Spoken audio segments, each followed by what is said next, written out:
Thank you. ನಾನು ಮಂಜು ಪತ್ತಾರ್, ಗದಗ ಜಿಲ್ಲಾ ವರದಿಗಾರ. ಮುದ್ರಣಕಾಶಿ ಗದಗ ಜಿಲ್ಲೆಗೆ ಜಲಕಂಟಕ ಆರಂಭವಾಗಿದೆ ಎನ್ನುವ ಶಂಕೆ ವ್ಯಕ್ತವಾಗಿರುವಂಥದ್ದು. ನಾವಿವಾಗ ಗದಗ ಜಿಲ್ಲೆ ಮುಂಡ್ರಿಗಿ ತಾಲೂಕಿನ ಹಮ್ಮಿಗಿ ಬಳಿ ಇರುವಂಥ ಸಿಂಗ್ಟಾಲೂರು ಬ್ಯಾರೇಜ್ನಲ್ಲಿದ್ದೇವೆ. ಈ ಒಂದು ಸಿಂಗ್ಟಾಲೂರು ಬ್ಯಾರೇಜ್ ಇವಾಗ ಸಂಪೂರ್ಣವಾಗಿ ಭರ್ತಿಯಾಗಿರುವಂಥದ್ದು.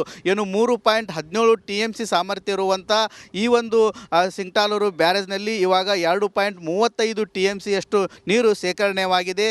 ಏನು ಈ ಒಂದು ಭಾಗದಲ್ಲಿ ಇವಾಗ ಏನು ಸಾಕಷ್ಟು ಪ್ರಮಾಣದಲ್ಲಿ ನೀರು ಶೇಖರಣೆ ಆಗಿರುವುದರಿಂದ ಒಂದು ಕಡೆ ಗದಗ ಜಿಲ್ಲೆಯ ಜನರು ಕೂಡ ಸಾಕಷ್ಟು ಸಂಭ್ರಮ ಪಟ್ಟಿದ್ದರು. ಯಾಕಂತಂದರೆ ಒಂದು ಕಡೆ ಭೀಕರ ಬರಗಾಲ ಆವರಿಸಿದೆ, ಅಂಥ ಸಮಯದಲ್ಲಿ ಬ್ಯಾರೇಜ್ ಭರ್ತಿಯಾಗಿದೆ ಅಂಥೇಳಿ.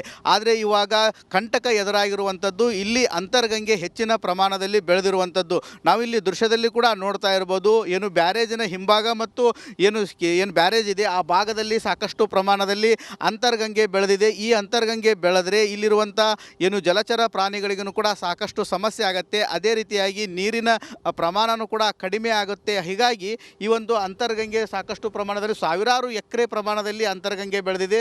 ನಾವು ನೋಡ್ತಾ ಇರ್ಬೋದು, ಒಂದು ಕಡೆ ಸಾಕಷ್ಟು ಪ್ರಮಾಣದಲ್ಲಿ ನೀರು ಇದ್ದರೆ ನೀರಿನ ಮೇಲ್ಭಾಗದಲ್ಲಿ ಈ ರೀತಿ ಅಂತರ್ಗಂಗೆ ಬೆಳೆದಿದೆ. ಇದು ನೀರನ್ನು ಕೂಡ ಕಲುಷಿತ ಮಾಡುತ್ತೆ. ಈ ಭಾಗದಿಂದ ಅಂದರೆ ಇಲ್ಲಿ ಗದಗ ಬೆಟಗೇರಿ ಅವಳಿ ನಗರಕ್ಕೂ ಕೂಡ ಇದೇ ಒಂದು ಭಾಗದಿಂದ ನೀರು ಸರಬರಾಜಾಗತ್ತೆ. ಗದಗ ಜಿಲ್ಲೆಯ 120ಕ್ಕೂ ಹೆಚ್ಚು ಹಳ್ಳಿಗಳಿಗೆ ತುಂಗಭದ್ರಾ ನದಿಯ ನೀರು ಸರಬರಾಜಾಗತ್ತೆ.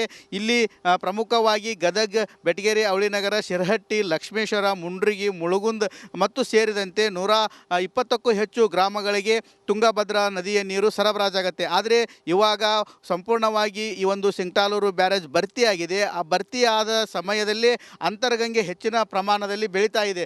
ಈ ಅಂತರ್ಗಂಗೆ ಬೆಳೆದರೆ ಇಲ್ಲಿಂದ ನೀರು ಸರಬರಾಜು ಮಾಡಲು ಕೂಡ ಸಾಕಷ್ಟು ಅನಾನುಕೂಲ ಆಗುತ್ತೆ. ನೀರು ಕೂಡ ದುರ್ವಾಸನೆ ಬರುತ್ತೆ. ಹೀಗಾಗಿ ಈ ಅಂತರ್ಗಂಗೆಯನ್ನು ತೆರವು ಮಾಡಬೇಕಂತೇಳಿ ಸಾಕಷ್ಟು ಜನರು ಕೂಡ ಆಗ್ರಹಿಸ್ತಾ ಇದ್ದಾರೆ. ಈ ನಿಟ್ಟಿನಲ್ಲಿ ಗದಗ ಜಿಲ್ಲಾಡಳಿತನೂ ಕೂಡ ಸೂಕ್ತವಾದ ಕ್ರಮ ಕೈಗೊಳ್ಳಬೇಕಾಗತ್ತೆ. ಯಾಕಂತಂದರೆ ಈ ಬಾರಿ ಮಳೆಯ ಪ್ರಮಾಣ ಸಾಕಷ್ಟು ಕಡಿಮೆ ಇರೋದರಿಂದ ಯಾವುದೇ ರೀತಿಯಿಂದ ಜಲಾಶಯಗಳಿಂದ ನೀರನ್ನು ಕೂಡ ವ್ಯವಸಾಯಕ್ಕೆ ಬಳಕೆ ಮಾಡಬಾರ್ದು, ಕುಡಿಯಲು ನೀರನ್ನು ಮಾತ್ರ ಉಪಯೋಗಿಸಬೇಕಂತೇಳಿ ಈಗಾಗಲೇ CM DK ಶಿವಕುಮಾರ್ ಅವರು ಕೂಡ ಆದೇಶ ಮಾಡಿದ್ದಾರೆ. ಹೀಗಾಗಿ ಗದಗ ಜಿಲ್ಲೆಯಲ್ಲಿರುವಂಥ ಏಕೈಕ ಪ್ರಮುಖ ನೀರಿನ ಆಶ್ರಯ ತಾಣವಾದಂಥ ಈ ಒಂದು ಸಿಂಗ್ಟಾಲೂರು ಬ್ಯಾರೇಜ್ನಲ್ಲಿರುವಂಥ ನೀರನ್ನು ರಕ್ಷಣೆ ಮಾಡಿಕೊಳ್ಬೇಕಾಗಿದೆ.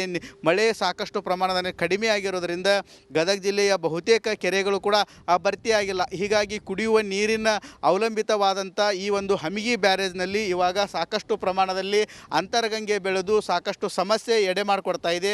ಇಲ್ಲಿರುವಂಥ ಜಲಚರ ಪ್ರಾಣಿಗಳಿಗೂ ಕೂಡ ಇದು ಸಾಕಷ್ಟು ಸಮಸ್ಯೆ ಎದುರಿಸುವಂಥ ಪರಿಸ್ಥಿತಿ ನಿರ್ಮಾಣವಾಗುತ್ತೆ. ಹೀಗಾಗಿ ಈ ನೀರನ್ನು ಕೂಡ ದುರ್ವಾಸನೆಯಿಂದ ಕುಡಿಯುತ್ತೆ. ಇಂಥ ಸಮಯದಲ್ಲಿ ಶುದ್ಧೀಕರಣ ಮಾಡಲು ಕೂಡ ಸಾಕಷ್ಟು ಸಮಸ್ಯೆ ಎದುರಾಗುವಂಥ ಲಕ್ಷಣಗಳು ಕೂಡ ಇದ್ದಾವೆ. ಹೀಗಾಗಿ ಅಂತರ್ಗಂಗೆಯನ್ನು ತೆರವು ಮಾಡಬೇಕಂಥೇಳಿ ಸಾಕಷ್ಟು ಜನರು ಕೂಡ ಆಗ್ರಹಿಸ್ತಾ ಇದ್ದಾರೆ. ಇನ್ನಾದರೂ ಗದಗ ಜಿಲ್ಲಾಡಳಿತ ಎಚ್ಚೆತ್ತುಕೊಳ್ಬೇಕಾಗಿದೆ. ಏನು ಗದಗ ಜಿಲ್ಲೆಗೆ ಪ್ರಮುಖವಾಗಿ ನೀರು ಒದಗಿಸುವಂಥ ಸಿಂಗ್ಟಾಲೂರು ಬ್ಯಾರೇಜ್ನಲ್ಲಿ ಸಾಕಷ್ಟು ಪ್ರಮಾಣದಲ್ಲಿ ಅಂತರ್ಗಂಗೆ ಬೆಳೆದಿದೆ. ಈ ಅಂತರ್ಗಂಗೆಯಿಂದ ನೀರು ಅಶುದ್ಧವಾಗುತ್ತೆ ಮತ್ತು ಸಾಕಷ್ಟು ಜಲಚರ ಪ್ರಾಣಿಗಳಿಗೂ ಕೂಡ ಸಮಸ್ಯೆ ಎದುರಾಗ್ತಾ ಇದೆ. ಹೀಗಾಗಿ ಆದಷ್ಟು ಬೇಗ ಈ ಒಂದು ಅಂತರ್ಗಂಗೆಯನ್ನು ತೆರವು ಮಾಡಿ ಶುದ್ಧ ನೀರು ಒದಗಿಸುವಂಥ ಕೆಲಸ ಮಾಡಬೇಕಾಗಿದೆ. ಇದಷ್ಟು